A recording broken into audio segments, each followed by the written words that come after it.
Yay Networks. Hey. Second time's the charm. Here I am. Hey, y'all, it's Laura. This is Emily. And this is Cheers to That Shit. We got excited today. I know. Laura super started excited. introducing the podcast before we'd even started. I was like, girl, nothing's even happened yet. Where are you going? I was talking to myself in the camera. Yeah. So, How's life? good. What have you been doing?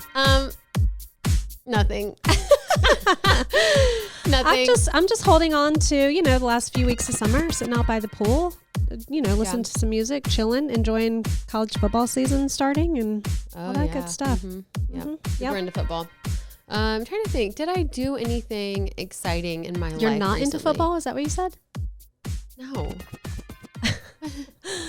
Oh my Lord. Well, you sure were giving me some slack on Saturday. Oh yeah, no, I'll talk shit for sure. I'm not gonna sit there and watch the game. I don't care. Well, no, I'm all in. No. All in. No. College football. No interest in that.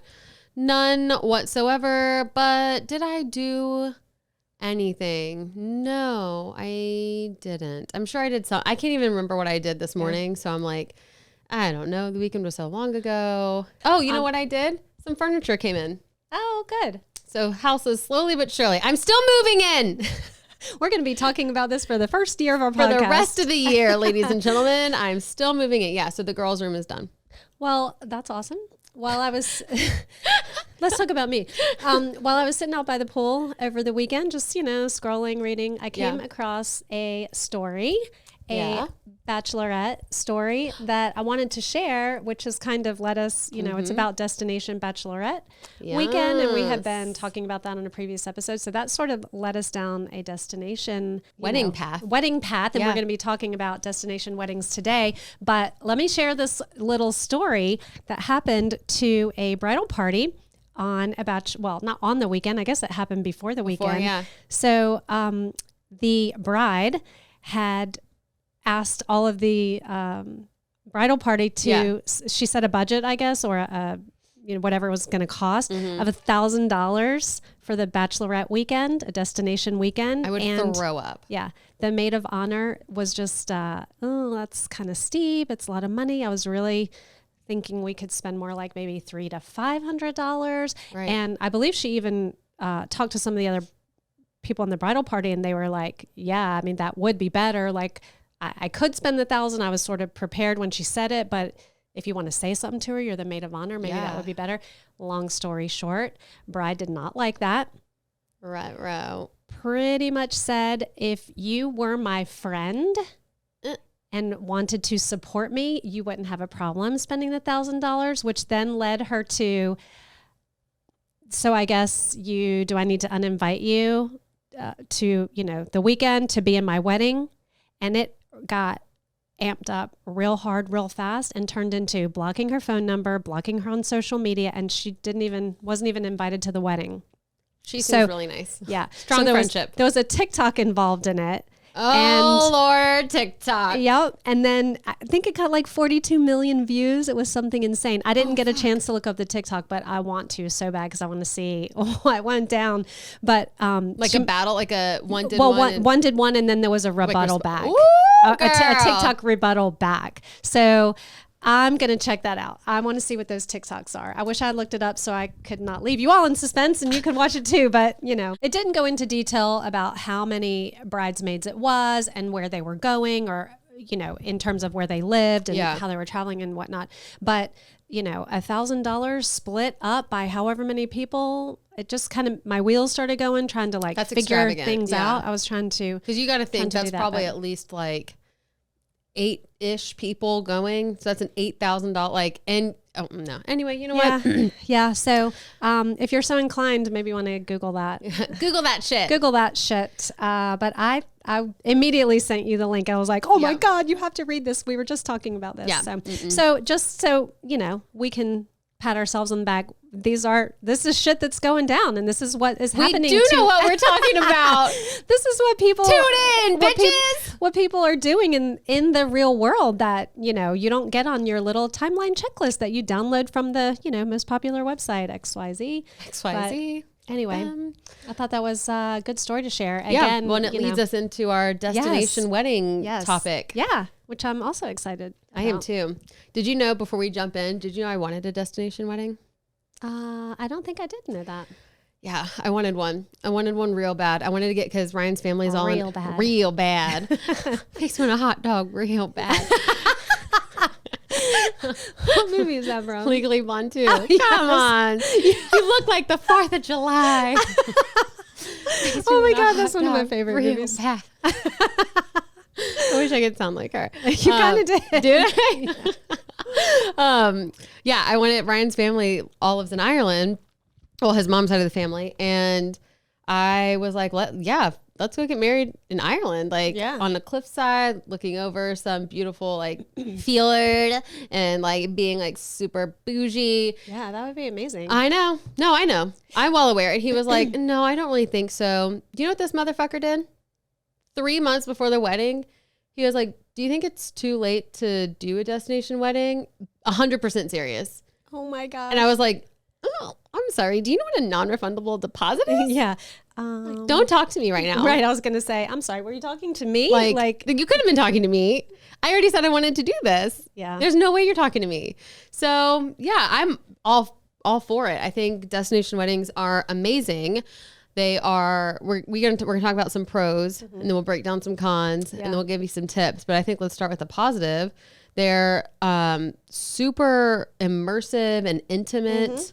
You're able to invite you don't even need a guest list if you didn't want one. You don't have to even have one. Right. But you're able to have who you want come. Yeah. And who means the most to you, they'll make a way. They'll figure out a way to get there. You know what I mean? Maybe not for the guests, but I think overall the cost of everything that goes in to the destination wedding might end up being less just to go someplace and watch them get married. It's like a little vacation too, and then come back, like as a guest. That is. Yeah. No, I mean, depending on, but like you bring up a good point, even for the wedding, like it could be very cost savings for the couple. We've talked about 1,000 times on here that the average cost to get married in the US is like $32,500. Yeah. I looked up the average cost for a destination wedding is like $22,500. Yeah. So that's like $10,000 yeah, less. Yeah. I mean, cause there could be more. Yeah. There could be more, but I mean, it's you. And destination doesn't necessarily mean, I think when people think destination, they think go to the Caribbean or someplace exotic. It doesn't even have to be out of the country. It could be, you could go to the like Hamptons or like anywhere. Like you go to the farm somewhere like really cute, whatever. I mean, it didn't have to be into another country. So that cost could come down even more. Yeah. Yeah. No, I think it's great. Going back to the guests, you can invite people. You can be tricky. Yeah. Little tricky. It's a way to get out of it. Like not having to invite people you don't want to be there. Well, it's destination. Figured you didn't want to. Yeah, but like but also you can invite the people that you know aren't going to come. So like those obligatory invites where you're like, yeah, I'm inviting you, whatever. And they're like, oh, well, I can't come to this. You're like, nah, yeah, I know. Side like note, I figured. Does that mean that people have to give a gift? Yeah. That's what I'm saying. Like, oh, okay. Yeah. So you were trying to be subtle with that. Like, oh, I'm going to invite you because I know you ain't going to come, but I want you to give me a gift. Like, here's my registry information though. Right. Like, it's the guilt. You guilt people. Yeah. Like, I'm still getting married. I got the invitation. I'm not going to freaking Timbuktu, but think of I could spend this much to send them a gift, or I could spend this much to go. Like, I'll just send them the gift. Right. I don't want you to, I want this blender. Like, I don't need you there. It's like wedding reverse psychology. Yeah. It's like whatever that's called. Tricky. Yeah, tricky. That's what I'm saying. Like, you can be a little bit tricky with it. Tricky, yeah. A little bit tricky. I hadn't thought of it from that perspective. Oh, I sure did.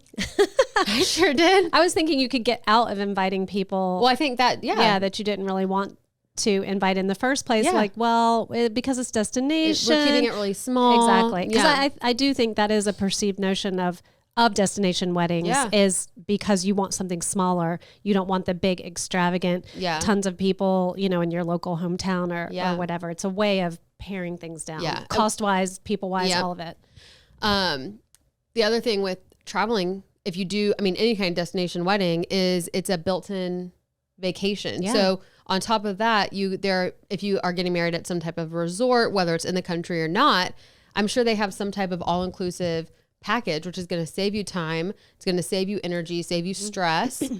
But you get that built-in vacation. So most people travel between 3 to 5 days for any type of destination wedding. Even if you're getting married locally and you have someone coming in from out of town, they're not coming in just for the wedding and turn around and leaving. They're going to be there. Right. Well, yeah. I mean, that's pretty common that people plan activities and things for their wedding guests when they get here, when they come into town, maybe if it's a golf outing or even if it's just a brunch, even if it's something very simple, they're planning some activities for their out of town guests when they come here. So even better, you get to go as a guest. It would be more like a mini vacation as opposed to just some activities. And if you're keeping it like small and intimate, let's say like 20, 25 people, imagine like everyone's going to get to know each other. Everyone's going to have some type of connection. Everyone's going to have a good time. It's going to be small enough where you can hope there's no drama because the people that are there want you to have that special time. I mean, and you have time for adventure. No drama? Probably not. I mean, that's a whole nother episode. Somebody always complains about something, but Aunt Sally is always going to do something, and let's not digress. No, God. It is a good opportunity for all your guests to have a little more intimate time together. Because at that point, I would probably think it was mostly family and close friends, so they probably know each other already. Yeah, but it's just a good time to be together. But you bring up a good point too of like planning something. So I mean, if you're, let's say, let's just cut it in the middle and say 4 days. If you get married on day 2, like because I feel like that's probably like a popular thing to do. Everyone comes in, have a nice cocktail dinner, rehearsal dinner, which fun fact, I learned that rehearsal dinners are not like a normal thing in other cultures and even or other countries. Like it's not like we went to. Are we just dumb over here and we need a practice night? Something, I guess. Yeah. Well, they have a rehearsal, like a wedding rehearsal, but not like a dinner. Oh. They don't do like the dinner. So like when I went to, we went to Ryan's sister's wedding. She did get married in Ireland because she lives there. They did a rehearsal dinner and all the Americans were like, yeah, this is normal. And literally everyone else, like everyone from Ireland is like, the fuck is this? Like, what are we doing? This? Like, this is a big deal. This is what we call pregame. Yeah. Like this is quite an ordeal. Like it was very out of the norm. Wonder why that is. Because we're extra American. I mean, we just need everything. Maybe it has to do with the because traditionally the bride's family pays for things, so this is a groom's way of saying like, no, I'm still over here, bitches. I got this party going on. Look at this. Look what I did. I don't know, but I thought that was very interesting. Yeah. Like it was just kind of like everyone was like, so because I remember like his aunt and uncle kind of asking me like, so what is this? I was like, it's just dinner. It's like a fun like rehearsal party. Yay. And they were like, why? Yeah. Like what? I don't understand. And I was like, y'all don't do this? Interesting. Like, no. Could be a topic for another episode. Yeah. Talking about traditions and why they are and whatnot. But no, I think, I mean, pros definitely just like recapping, it could be cost savings. You could definitely save money. Your guest list is tighter. It's more intimate and it's a unique experience. I mean, there's not many destination weddings that can be reproduced. So, because you have your own thing, you're making it very unique. Right. You're able to kind of focus in on the details that you want. Well, yeah. And from the planning perspective, it's, if you go with with the venue that you're going to be at, they usually have packages and predetermined things. Yeah. So from the planning perspective, it's so easy because they already have all of the things in line. You pick this catering package. This is the florist. Yeah. You don't even have choices for that. It's like this there's is our all in-house set up. florist. Yeah. And the people just show up, the band, the florist, the photographer. I just said doom instead of boom. Oh, doom. Doom, bitches. But, so it's like, okay, well, all you have to do is talk to the wedding coordinator. Yeah. And, these people work these events every weekend. So it's like the florist knows every Saturday night I'm putting flowers together for another destination wedding. Yeah. So I'm sure, planning's got to be clockwork. Super easy. Yeah. And I would imagine that would be a big pro for a couple who doesn't want to spend all the stress and the time interviewing the vendors and, finding the right person, finding the right price point, all of that. It's definitely got to be a pro in terms of that. Planning. And like, we've said this as well 100,000 times that you don't know how stressful wedding planning is until you're in it. And the minute you're in it, you're like Ryan, like, what can changed my mind. Yeah, like, I don't want to do this. Like, this isn't great, but let's take a break. I'm thirsty. Okay. And then we'll come back and we'll talk about the cons of destination wedding. Definitely some cons.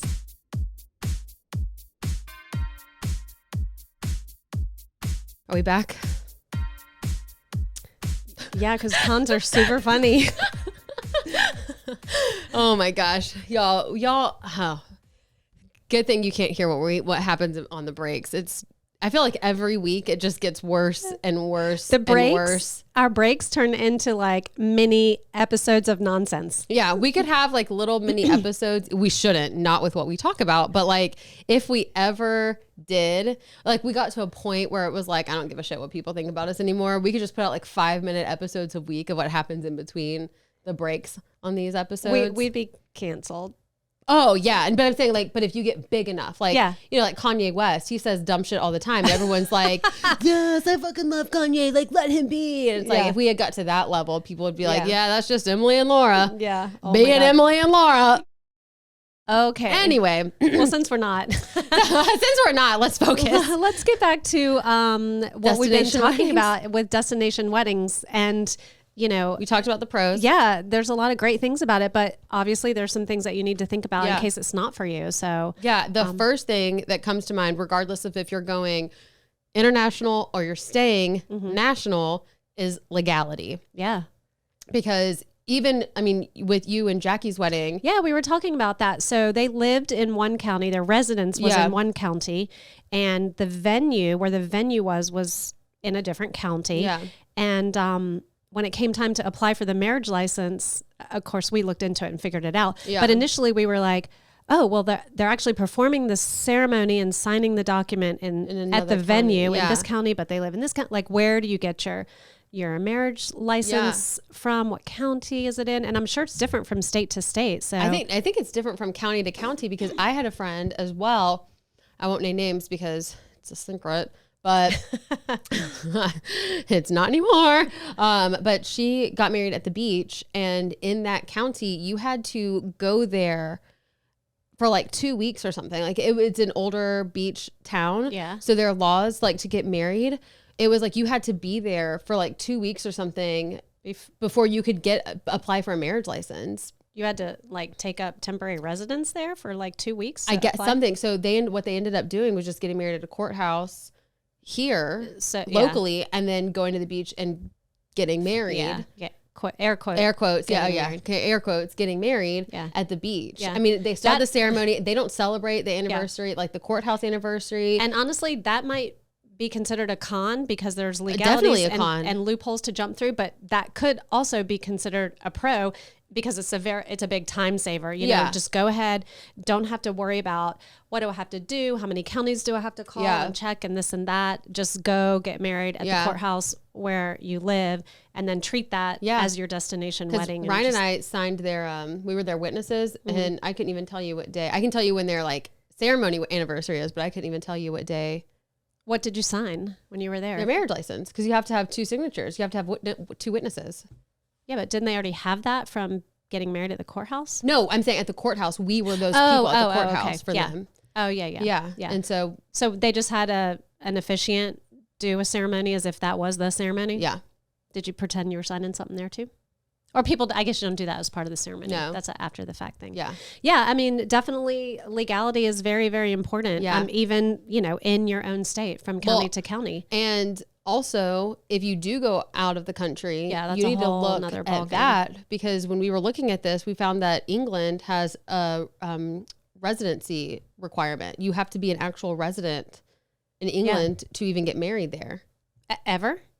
Yeah. Well, I mean, if you're going to get married, you have to have a residency there. Yeah. That's crazy. I did not know that. I'd be interested to know some more stories about that. And while we were on break, we were just talking about Gibraltar. I was going to say Di Girolamo, Spain, wherever Di Girolamo, Spain, where, it's part of the UK territory, and that they have some divorce clause where if you get married there, 5 years, you can't get divorced. You have to be married for 5 years. Yeah. I mean, my big question is like, or what? But now with, what we've been through over the past few years, there's just so many loopholes and requirements and things you have to do to update your passport, get your passport, and we're converting to that real ID. Well, and that too, but like if you go somewhere and then you have to get like a bunch of shots and blah, right. blah, Yeah. like think about your guests.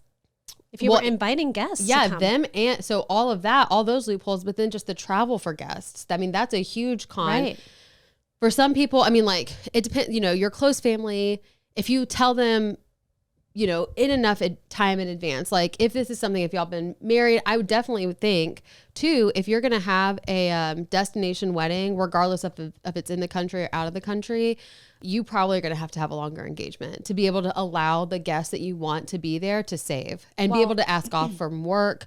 Cause some people aren't going to be able. That's a given. I think that's a good piece of advice. If you elope, if you don't want any guests there, yes, if it's just your parents, but if there are people that you're like, I have to have these people here, then you have to be on their timeline. Yeah. And that's a huge con because that's not what couples want to do. Yeah. Just as you're reading all those articles and you're doing your research when it comes to destination weddings, I think being engaged in a long enough time period to allow people who will be coming to save money, or if they need to save money, or put in appropriate notice at their job, is a very big consideration that you need to be mindful of. Yeah. Well, I mean, and then there's the cost. Like I think if you are going to have a destination wedding and you should add up all the costs for your guests. Like, here's what the flight's going to cost. Mm-hmm. Here's the hotel that we're going to stay at. Mm-hmm. Here's how long we would like all of you to stay. This is the total cost of what the wedding would be for you to come to a guest. Mm-hmm. If you come, please know that you do not have to bring a gift. You do not have to give us one. Your presence is there enough. Just all the people you invited that aren't all coming. The people that aren't coming. Like, don't be fucking selfish. I already sent 100 invites out to the people who weren't coming, so that's going to be plenty of gifts. Yeah. You guys, don't you worry about it. Please don't. You've already spent thousands. I don't need you to spend any more. But you know what I mean? Like, I feel like you should break that amount of all that money down. I mean, what the expectation is, for sure. Yeah, like this is the bare minimum. This is what we have found, you know, and then on top of the cost, we were talking about all-inclusive, like being at a resort. Yes, you can break down and get, like, I'm sure room packages just like you can here. But when you have an all-inclusive wedding, it can feel very impersonal, especially at like Sandals. And I love Sandals. Don't come at me.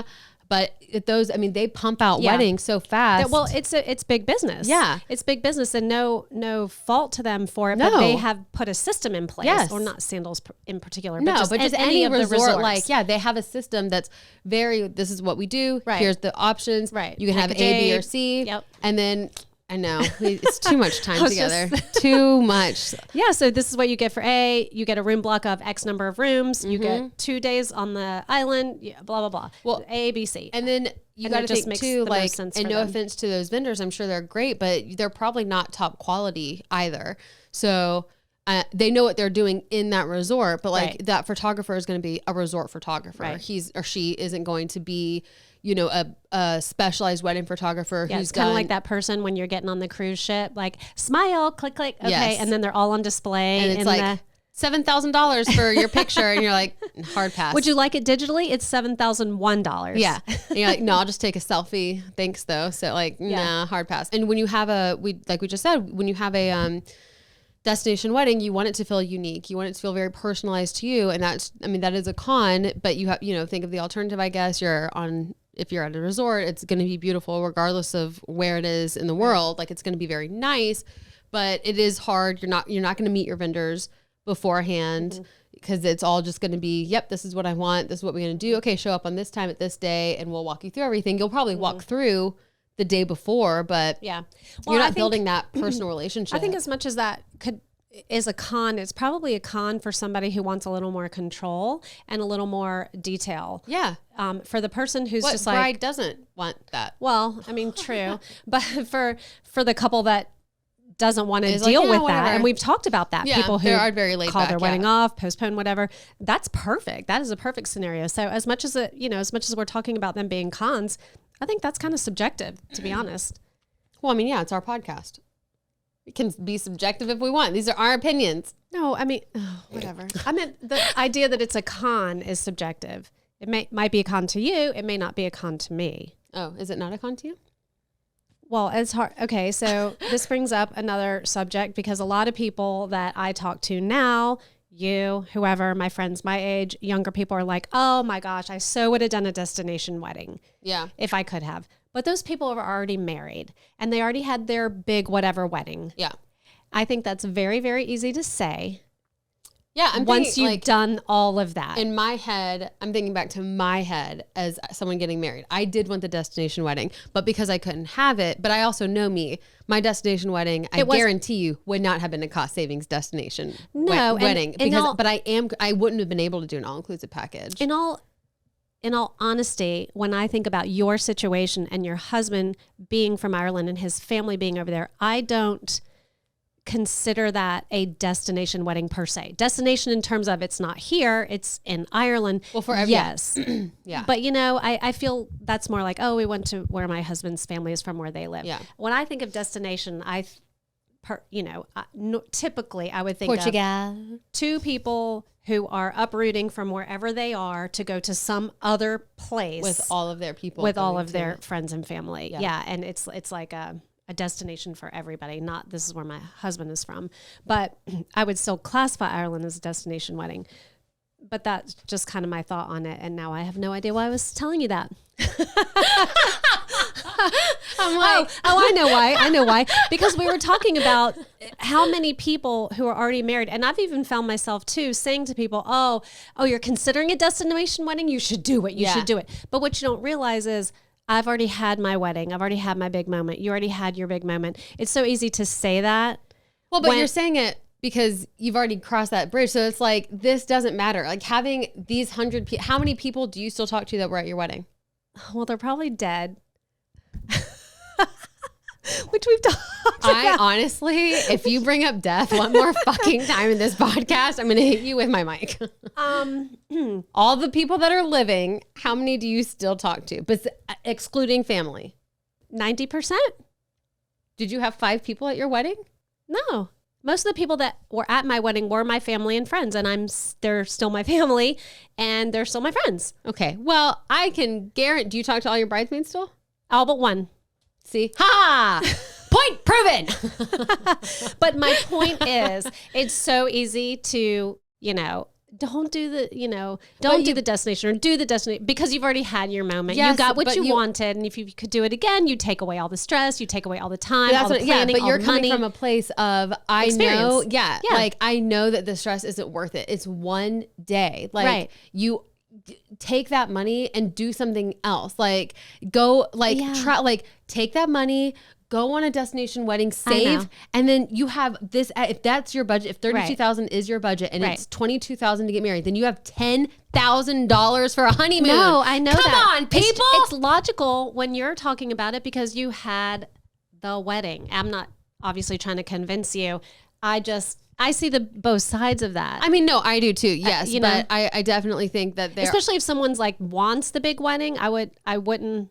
No, if they want a big wedding, then you can't convince them otherwise. Well, yeah. But if they're going back and forth between well, then you have to think about all the pros and cons we just talked about because we're the experts. So this is why we do podcasts. This is why we're here. Now we're gonna give you some tips. Yep. Let's take a little breaky and then we'll give you some tips because we haven't done so enough yet.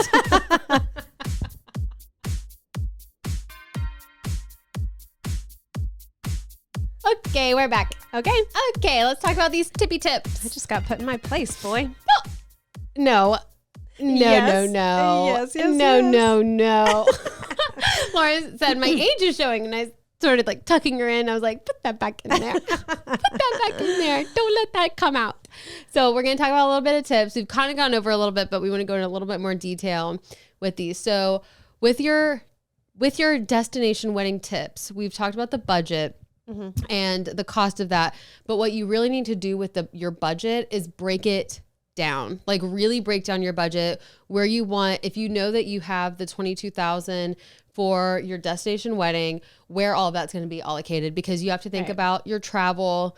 You have to think about your stay, where you're going to stay. I know that my sister-in-law, she went to some, I think like a wedding show or open house or something at, the place that she got married at, and it was like the Sleeve Donard or Sleeve Russell or something like that.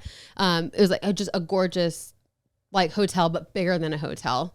Mm-hmm. And they did this open house type thing, and she won this package, so she got X amount of rooms for free, and she got things included. So she didn't have to worry about those for her budget, but she did have to worry about other things. So you really need to break that down and make sure that you're very clear. Yeah, I think it's important to disclose that to your guests too, because that just made me think of a story. Oh boy. Jackie and Ben just went to a destination wedding last weekend, attended as a guest. It was in Gatlinburg, Tennessee. Ooh. I mean, they had a great time and it was beautiful. I saw pictures, but it was like this huge cabin. And when they first said cabin, I'm thinking like a mountainy lodge kind of place that sleeps a few people. No, the cabin slept like 100 people. Holy shit. So it was like a whole like big hotel cabin lodge thing. Dang. And so it had all these different rooms.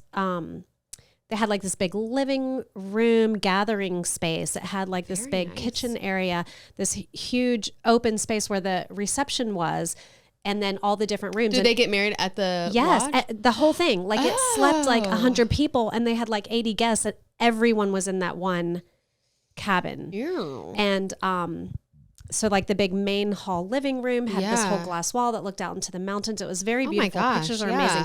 But like the rooms had like, I think like 8 or 10 people could sleep in one room, and they were all these bunk beds, but each bunk bed was like a queen size. Bunk. Yeah. Was that disclosed beforehand though? Well, I mean, they kind of paired people up. So it was one of Ben's army buddies. So the 4 army buddies that were invited, they all stayed in that room with their wives or girlfriends. So, I mean, you have to be, I think guests need to know that. Like you're going to be in an open kind of room situation. Yeah. But I mean, the whole idea of the place was really cool. Oh yeah, it was I love that. Huge, I love that. But she said cabin, and I was like, oh, you guys are you're on some mountain resort. Yeah, like you're in a cabin. You're in a cabin. Yeah, you're in cabin a cabin A, B, right. C, And then the main cabin was the reception. Yeah. No, everybody was in this. That is really cool. But I feel like in that situation, you do need to be very open with your guests. Yes. And then you should also give a hotel option. Well, yes, because Jackie said some of the grandparents and the families that were there with little children, and the music, it was 1:00 in the morning, and the music was still very loud.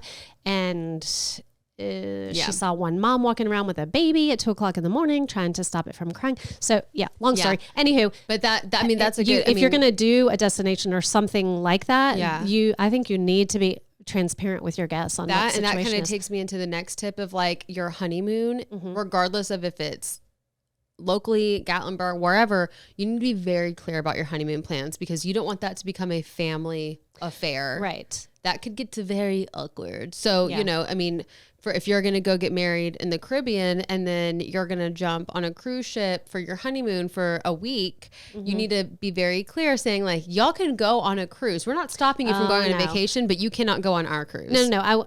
Well, yes, I guess, but like, I wouldn't even, you can't, because you can't kick someone out of like we're, I'm going to go travel to Holland, and then I'm going to go down and see all that. But like, I can't kick you out of the country.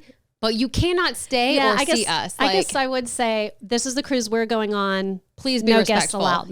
Yeah, please be respectful. I thought you were going to say something else, but I was like, you want everyone to come with you? No. I was just thinking like it was going to be something a little less formal, like we're at this resort for this, and then we're leaving on our honeymoon for this day, like.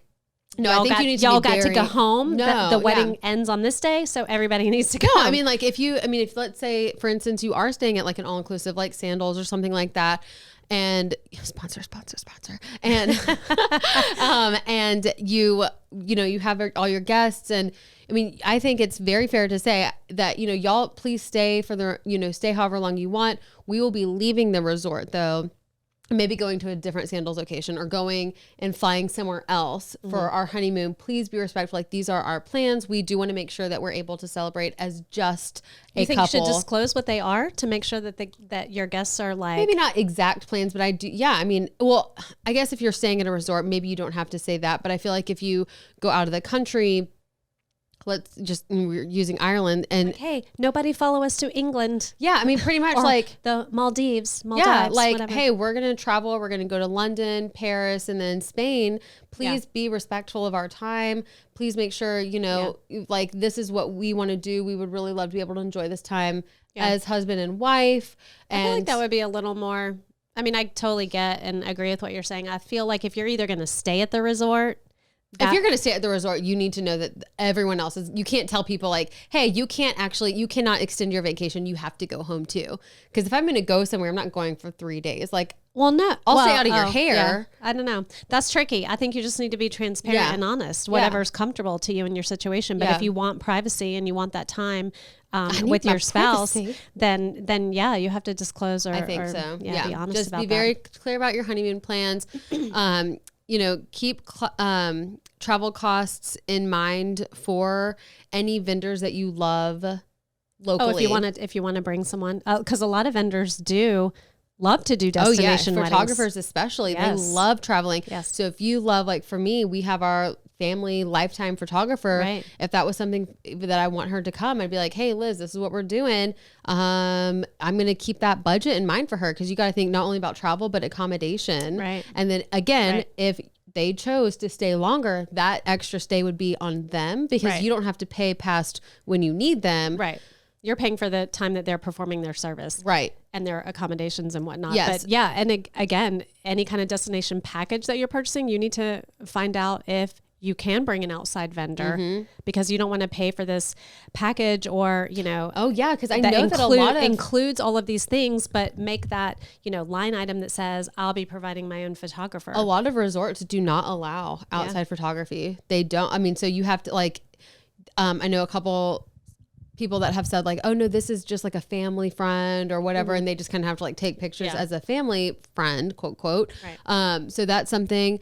One thing that I definitely suggest that we saw a bunch of tips on is getting a local photographer, local planner. To that area. Yes. I think that's a great idea. When a girlfriend or my best friend she just went to Destin, Florida, which was destination for her from where she lived. Yeah. But that's what she did. She hired a local planner there, and they were able to hook her up with the florist. It was very simple. So, I mean, she did care, obviously, but the local planner was like, perfect. Here's your florist, here's your DJ, here's your whatever. So that worked out really well. Yeah. I think that, because your planner is someone that you're going to spend so much time with. So definitely do your research on local planners. But now you can do Zoom calls and you can meet them face to face. You can get that vibe and you can get to know them. But I think that's so important to be able to do that. And speaking of vendors that you want to be able to hire, if you are traveling, which is destination involved, get a travel agent that specializes in destination weddings. Yes. Because they will be able to hopefully hook you up with hotel or resort, or they know what you need to do. They probably have good guidelines also on the legality of everything, which also a local planner would as well. They're usually up on what all the new laws are and the requirements and things like that. And people think it costs money for that, to hire a travel agent. And a lot of times it does not. I've used a travel agent a few times now, and it's never cost us. There's no cost to do that. It actually has saved us a ton of money. Yeah, because they have connections and they're dealing in volume. Yeah. And so the last time we went to Ireland to see Ryan's family, Ryan unfortunately got COVID while we were there. So he had to extend his stay, womp womp, in Ireland while I flew home with the girls, 2 toddlers. Woo! But I called the travel agent and they sorted the whole thing out. Yeah. We ended up only having to pay $16 extra to extend everything out. And they did everything. Boom, boom, boom. I was like, I was stressing. A lot of people think, oh, I can't afford to have a travel agent do all that investigating and book totally my trip. Free. But they get their commission through the bookings. So yeah. No, I highly recommend, even if that's a big tip. Yeah. Big tip in life. Just a big tip in life, use a travel agent. And get the travel insurance. But the travel agent, obviously they have the relationships with a lot of these venues. And so they can help you with that. Who's the local planner, or these are the packages we know. A lot of times that can be sorted out, from your travel agent has lists and documents of all of those things they can turn over to you. And it just, you get a jump start on your planning. Yeah. Well, this has been fun. I know. Now I'm ready to go somewhere. I know. I'm like, where could we do a travel? Ooh, you know what? We are going to a semi-destination wedding in December. Oh, yes, that's right. We'll have to do a podcast on that one. And and maybe like an on-location destination podcast wedding. It's a different culture from our culture, an Indian wedding. Yeah. So excited. very excited. Anyway, that's just a little bit about our exciting life. Yes. Traveling all over the world. If y'all have any destination wedding stories, if you've done a destination wedding, send us an email at stories@cheerstothatshit.com. Find us on Instagram at Cheers to That Shit Podcast. Yeah. TikTok at Cheers to That Shit Podcast. And on YouTube, which we've heard, platform. that it's like, come on, you gotta push the videos, and I'm like, like I don't want to push the videos. But Here we are. Cheers to that shit. I'm just kidding. All right, guys, we are. See you next week. See you next week. Cheers to that shit. Oh, cheers to that shit. Yep. Bye. Bye.